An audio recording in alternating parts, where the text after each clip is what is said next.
For years now, archaeologists have been on the search for discoveries pertaining to Zeus, the Greek god, and they have just hit the jackpot. This discovery was a temple that had been sealed shut for centuries and was also left intact. No archaeologist would have expected to come across this discovery, as it contained every single history about the Greek god, his worshippers, and how they worshipped him. What did scientists and archaeologists discover about the Greek god, and how would this transform Greek mythology? Join us as we explore how archaeologists discovered Zeus's temple, which has been sealed for centuries. Zeus, the Greek mythology's god of the sky, was widely known to be an omnipresent god and an observant of people's worldly affairs. Based on his Greek roots and mesmerizing temple in Olympia, you'd be forgiven for assuming that the only temples to Zeus are in Greece. However, a recent discovery made by scientists and archaeologists in Egypt challenges that notion. This discovery was made known to the public by Egypt's Tourism and Antiquities Ministry, where a statement was put out addressing that archaeologists have found the remains of a Zeus-inspired temple in the Sinai Peninsula. This temple was dedicated to Zeus Cassios, a deity who connects the Greek god Zeus and Mount Cassios. Situated on the border of Turkey and Syria, the mountain is associated with a legendary battle that was fought between Zeus and the monster Typhon. This was a battle that would decide who would rule the cosmos, and Zeus won with the help of his trusty lightning bolt. Known today as Jebel Akra, Cassios is home to incessant thunderstorms and also became an essential site of worship in several ancient traditions. The fusion of God and mountain, writes Judith Sudolovsky for the Jerusalem Post, is an example of the legacy of religious multiculturalism in antiquity. Mostafa Waziri, the Secretary General of Egypt's Antiquities Council, said in the statement that the team discovered the Zeus Cassios temple through the remains of a pair of 6 5-foot-tall pink granite pillars that once stood as the temple's gate. The columns probably collapsed due to an earthquake, he added. Archaeologists also found a collection of granite blocks at the site, which is probably part of a staircase that worshippers used to access the temple. Surprisingly, the site has been excavated earlier, in the early 20th century. It was found by Jean Clédat, a French Egyptologist in search of Christian monuments in Egypt. He found Greek carvings at the site that talked about Zeus Cassios. Clédat did not excavate the whole site, though. Modern archaeologists took the lead when they rediscovered the stone Clédat found and discovered a similar stone with Greek carvings, along with proof that the temple's pink stones were reused in other structures. Hisham Hussein, the Director General of the excavation, said he is currently studying the discovered blocks and that he will conduct a photogrammetry survey to understand the temple's underlying architectural design. Inscriptions showed during the excavation that the temple was renovated by Hadrian. Hadrian is known for his admiration of Greek civilization, and the Roman emperor renovated other structures throughout his empire. This includes the Pantheon. Given the importance of the deity during ancient times, temples dedicated to Zeus have been found in other countries as well. That shows us how vast Zeus was worshipped in the ancient times, and it's a pleasure to see artifacts that explains Zeus's peculiarity. Number 14, 9 mysterious crocodile heads in ancient Egyptian tombs surprises archaeologists. A team from the University of Warsaw's Center of Mediterranean Archaeology were exploring and excavating the Theban necropolis when they discovered 9 bizarre crocodile heads in ancient Egyptian tombs. The archaeologists were led by Patrick Chudzik, and they made this mysterious discovery in Upper Egypt's ancient burial site. The remains of the 9 crocs were found kept inside 2 tombs that belonged to high-ranking officials. These officials served in the New Kingdom of Egypt, which thrived between the 16th century BCE and the 11th century BCE. Patrick Chudzik's team of scholars and experts had been exploring the 2 tombs in the necropolis since 2013. One tomb belonged to a dignitary who lived during Pharaoh Nebuchadnezzar, Mentuhotep II's rule between 2055 BCE and 2002 BCE. The second one is said to be owned as an anonymous servant who held relatively a high status in the royal court. Altogether, both tombs have shown 9 skulls belonging to a crocodile variant that is native to Egypt's freshwater habitats. They were also shrouded in linen, but what baffled the team mostly was that they lacked any form of preservation.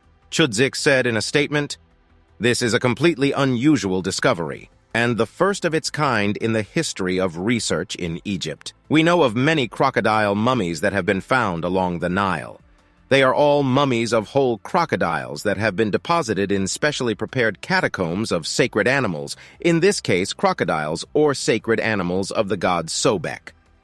What is really spectacular about this discovery was that it is unusual to see that only the heads were found in the tomb and not the complete crocodile. Even the crocodile's heads were also not mummified. It was also uncommon for the animals to be buried with human beings instead of in sacred animals' catacombs. In ancient Egypt, crocs were treated as sacred as they were vessels of the god Sobek, who was associated with the Nile, military might, and fertility.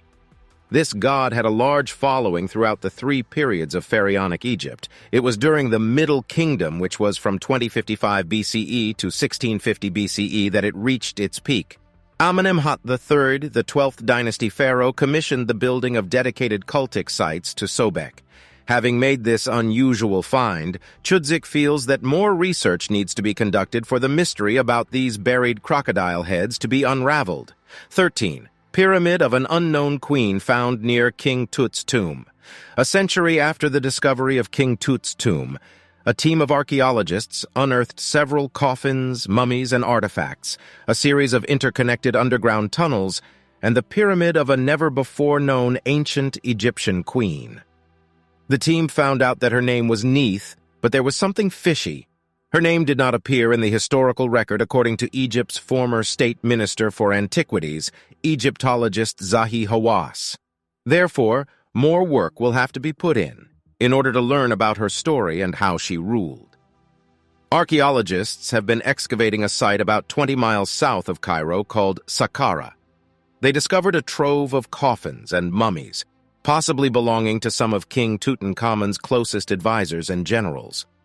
The boy pharaoh ruled Egypt from about 1333 BCE until he died in 1323 BCE. When his untouched pyramid was then discovered in 1922, it grabbed headlines around the world immediately. As the team excavated, they also observed a nearby pyramid that belonged to Teti, the first king of the 6th dynasty of Egypt. Teti was worshipped as a god in the New Kingdom, and everyone wanted to be buried alongside him or around him, Hawass told NBC News. True to Hawass's statement, the team found almost 300 coffins around his pyramid, with several of them in good condition. According to Hawass, most of the burials known in this area previously were from either the Old Kingdom or the late period in Egyptian history. The New Kingdom, which is also called the Egyptian Empire, period reigned from the 11th century BCE to the 6th century BCE. 12. The Elder Cheese. Hawass might have been right about discoveries getting started in the region of Saqqara because not long after the unknown tomb was found, archaeologists found out that another ancient find. They saw the world's oldest known solid cheese. The cheese was found inside pottery excavated at the vast Saqqara necropolis near Cairo, and this proof of cheese-making in ancient Egypt dates back to over 5,000 years.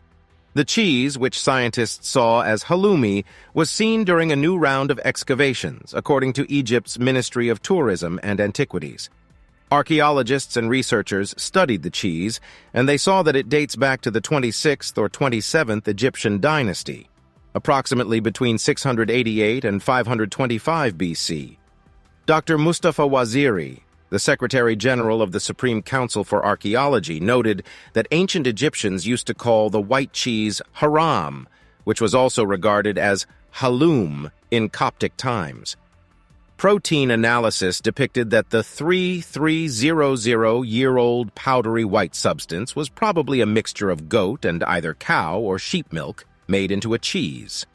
This was then left in the tomb of an official who served the pharaoh. Scientists, however, warned that the cheese could actually be cursed with live bacteria which could sicken anyone who tried to taste it. 11. The Black Sarcophagus. The discovery of a huge, ancient, and sealed black granite sarcophagus in Alexandria, Egypt in July 2018 prompted speculation that opening it would unleash a world-ending curse. The black granite sarcophagus, which is 9 feet long, 5 feet wide, and 6 feet tall, 2.7 by 1.5 by 1.8 meters, became a media sensation after it was found. When the container was opened, 3 skeletons and a bunch of sewage were discovered inside the sarcophagus. The age of the sarcophagus is uncertain, but archaeologists believe that it could date back to sometime between 304 BC and 30 BC, a time when the descendants of one of Alexander the Great's generals ruled Egypt. This discovery was a bit terrifying based on the fact that a huge black sarcophagus, which no one had seen before, was going to be opened. As a result, the news about the opening trended as the sarcophagus bringing about the end of the world. Regardless, it was open. When it got opened and a reddish-brown sewage liquid was discovered in the sarcophagus, the situation brought about the #sarcophagus juice meme, which became a rave over the internet. Scientists, on the other hand, were looking to explore the remains in the black ancient sarcophagus. Along the 3 skeletons found in the sarcophagus, the massive black coffin also housed 3 drawings, incised on 3 sheets of gold. Archaeologists with the ministry did not comment in the statement on what the images show or mean. Researchers also learned more information about the 3 skeletons. One came from a woman who was between 20 and 25 years old when she died, while the other 2 came from men who were in their 30s or 40s at the time of their deaths. One of the skeletons had a 0.7-inch, 1.7 centimeters hole in the skull, which could mean that the man underwent the surgical intervention called trepanation, meaning the hole was deliberately drilled. Nadia Kaider, head of the Central Department of Antiquities of Lower Egypt, said in the ministry statement, "The procedure was often used in the ancient world, believed to help alleviate a variety of medical problems. This surgery is the oldest surgical intervention ever known since prehistory, but was rare in Egypt," Zainab Hashish, a skeletal expert who works for the ministry, said in the statement. Still, people wanted to know more about the mysterious 3 incisions made on gold sheets. Few researchers gave their opinions, one of which was Jack Ogden, the president of the Society of Jewelry Historians. He has conducted an extensive amount of research, including his doctoral thesis, on Egyptian gold jewelry from the period around 2,000 years ago. "One of the drawings is a snake that doesn't have a hood," Ogden said, noting that this is commonly seen in Egyptian jewelry. "Unhooded snakes had connotations of rebirth. They shed their skin, and thus are perfect in a funerary connection," said Ogden. Unhooded snakes were seemingly connected with the goddess Isis. As a rule of thumb, it would seem that snake jewelry was primarily a female thing. But I'm not sure whether one could suggest that the presence of a snake here suggests it was connected with the female occupant of the sarcophagus. Another drawing shows a palm branch or ear of corn, both of which are common motifs related to fertility and rebirth, Ogden said. The most enigmatic drawings show what may be the seed pod of an opium poppy within a shrine, although Ogden emphasized that he cannot be certain what the drawing shows. Opium seems to have been quite widely used in Greco-Roman Egypt for medicinal purposes, but there may be some connection, in the ancient mind at least, between its sleep and dream-inducing qualities and death and rebirth, Ogden said. It is intriguing. Additionally, a small gold artifact whose purpose is unclear was found in the sarcophagus. Researchers with the ministry did not say in the statement if there are any drawings or inscriptions on it. 10. Mummies with gold tongues. During the Greco-Roman period, burying mummies with gold tongues was not common. Ancient Egyptians believed that doing so would help transform the deceased into divine beings in the afterlife. A team of archaeologists found several examples of this special burial practice at a dig site in an ancient cemetery near Kesna, just north of Cairo. The burials also comprised a multitude of grave goods such as pottery, necklaces, and gold scarabs, beetles. 9. Lifelike mummy portraits.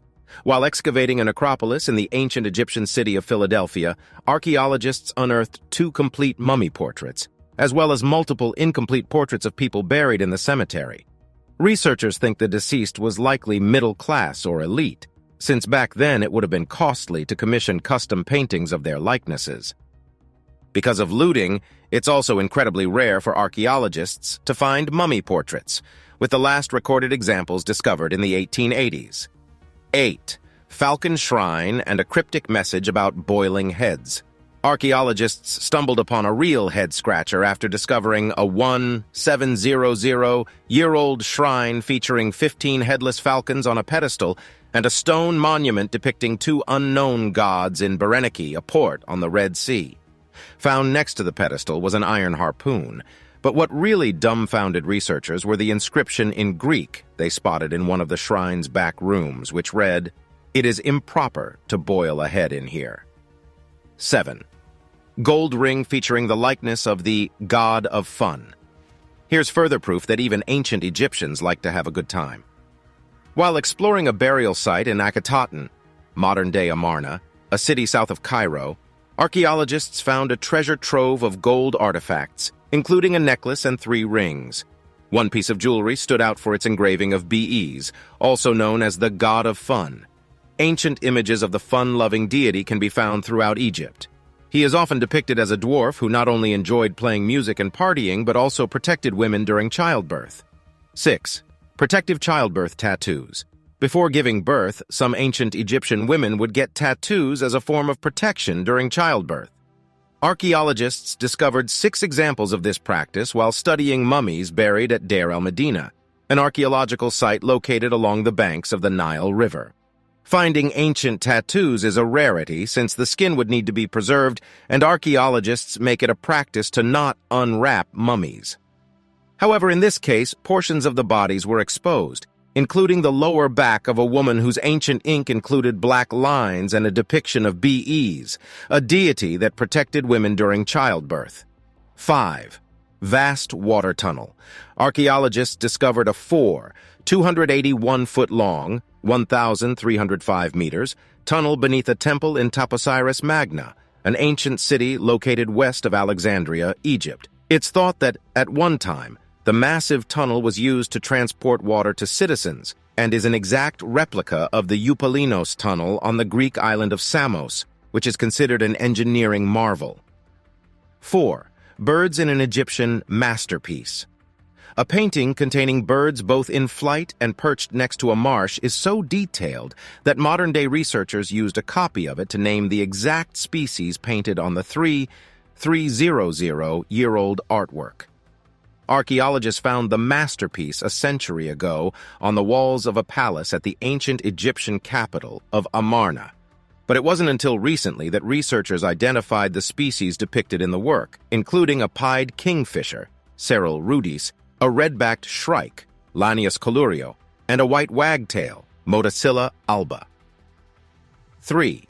Egypt's oldest tomb, oriented to winter solstice. This discovery was made by a team from the University of Malaga in Spain, in conjunction with the University of Jaén.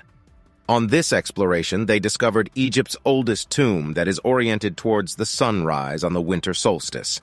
Every year on the shortest day, the sun's rays cover a spot that was supposed to hold a statue of a governor of the city of Elephantine, who lived at the end of the 12th dynasty of Egypt, around 1830 BCE. In a paper published in Mediterranean Archaeology and Archaeometry, the team narrated that in order to achieve a perfect orientation with the sun, an Egyptian architect utilized a 2-cubit pole around 3 feet long, a square, and some robes to determine the entire chapel's orientation and the location of the governor's statue. As he used these measurements, the tomb perfectly registered the whole solar cycle, related to the idea of rebirth and renewal. The winter solstice symbolized the beginning of the sun's victory over darkness as the day grew longer, while the summer solstice generally coincided with the beginning of the yearly flooding of the Nile River. Both of these events held important symbolism linked to the resurrection of the deceased governor. This governor's tomb was catalogued as number 33 and was likely constructed by Governor Hekaib Ankh. This study demonstrates that Egyptians were capable of calculating the position of the sun and the orientation of its rays to design their monuments. Although the tomb number 33 of Kubet el-Hawa is the oldest example ever found, definitely it is not the only one, the team concluded in a statement. 2. A geometric miracle tunnel. During ongoing excavations and exploration of a temple underneath the ancient city of Taposiris Magna on the Egyptian coast, Kathleen Martinez of the University of Santo Domingo in the Dominican Republic and her team uncovered a tunnel 43 feet underground. The roughly 6-foot-tall tunnel had been constructed through 4,281 feet of sandstone. Due to this, the team named the design a geometric miracle. The Egyptian Ministry of Tourism and Antiquities says the design is related to Greece's Tunnel of Eupalinos, a 6th century BCE aqueduct on the island of Samos. Parts of the Taposiris Magna Tunnel are submerged in water, and its purpose is currently unknown. Martinez believes that the tunnel could be a promising lead in her 18-year-long searches for the lost tomb of the famous Cleopatra VII. Former excavations in the area have yielded some clues that point to the notable queen and the last of Egypt's Ptolemy dynasty, who ruled Egypt from 51 BCE until her death in 30 BCE. The team are certain that the temple in Taposiris Magna was dedicated to Osiris and his queen Isis. Isis is the goddess that has a strong relation with Cleopatra, and also coins bearing the names and images of both Cleopatra and Alexander the Great have been found in the area in addition to figurines of Isis. 1. Archaeologists uncover the coffin of Ptah Emweah near Cairo, in its underground burial chamber at Saqqara. The coffin of Ptah Emweah has lain in a burial chamber for thousands of years. Now, a remarkable Egyptian sarcophagus has emerged from deep beneath the sands near Cairo, to the excitement of archaeologists, who describe it as a hugely significant dream discovery. The giant granite sarcophagus is covered in inscriptions dedicated to Ptah Emweah, who headed the treasury of King Ramses II, Egypt's mightiest pharaoh. Ola El-Agwizi, emeritus professor of the Faculty of Archaeology at Cairo University, discovered it in Saqqara, an ancient necropolis about 20 miles south of Cairo. Last year, El-Agwizi, who heads the archaeological mission at the site, uncovered Ptah Emweah's surface-level tomb. Now she has found his underground burial chamber with the sarcophagus, which could reveal more about those who ruled Egypt after Tutankhamun. At the center of the tomb's courtyard, El-Agwizi's team spotted the top of a vertical shaft, which suggested a passage to a burial chamber. However, that shaft seemed to be so deep, at 8 meters, that it took a week just to remove all the sand, using a bucket attached to a hand-operated rope winch. El-Agwizi then squeezed herself into that bucket and made a dangerous, slow descent down the shaft. At the bottom, she was astonished to find the sarcophagus. Finding a complete sarcophagus in its original tomb is remarkably rare. El-Agwizi told the observer, "The discovery of this sarcophagus in its original place in the burial shaft was very exciting because it is the sarcophagus of the owner of the tomb, which is not always the case. Sometimes the sarcophagus is for a different person of a later period when the tomb was used in later periods, but this time it is not the case." She noted that Ptah Emweah's titles listed in the hieroglyphs emphasize his closeness to the king, proving that he had a very important role in the administration of that time. She also added that the sarcophagus is inscribed with emblems of deities, including the sky goddess Nut on the lid, covering the chest with opened wings to guide the dead. Her team will now study it to uncover the full story of Ptah Emweah's life. Peter der Manuelian, professor of Egyptology at Harvard University, said, "Saqqara is one of the most important cemeteries for both royals and non-royals throughout the millennia of Egyptian history. This Egyptian team has added yet another important chapter to the history of the site." Manuelian said of El-Agwizi, "I'm always pleased to see Egyptian archaeologists making these discoveries.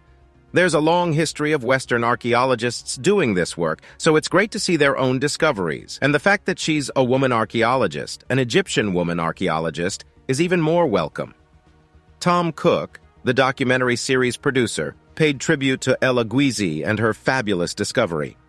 "She's a grandmother, she's in her 70s, and she's still going out there doing this really quite hazardous job." Noting that a piece of the lid had been broken off, indicating that ancient tomb robbers had stolen burial treasures, he said, "These tombs were so frequently raided by tomb raiders that there was no guarantee that anything exciting would be down there. So it was only when they reached that final chamber that they realized something spectacular really was there."